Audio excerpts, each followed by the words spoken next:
आदिती, काय झालं? काही नाही काका,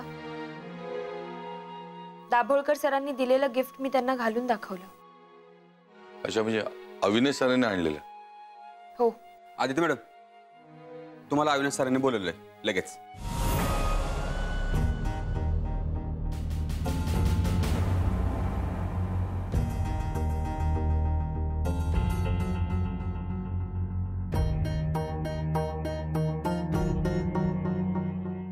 आदिती, तुझा अविनाश सर वाट बघत असेल का?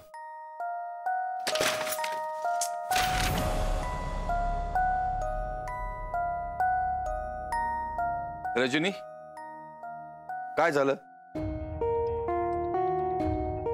आदितीकडे तू अशी का बघत होतीस? रजनी, रजनी, मी तुला विचारतोय, तुझा काय प्रॉब्लेम आहे? मला कोणाशी काहीही बोलायचं नाहीये. कदम,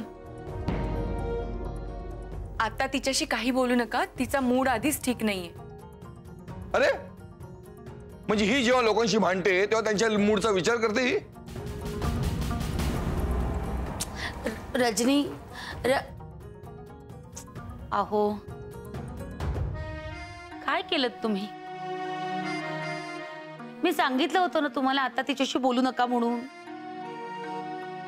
अरे, म्हणजे इतर वेळी ही उगाच इतरांना जाब विचारत असते, आज मी जाब विचारत, तर काय झालं? कदम, नंदिनी बरोबर बोलते.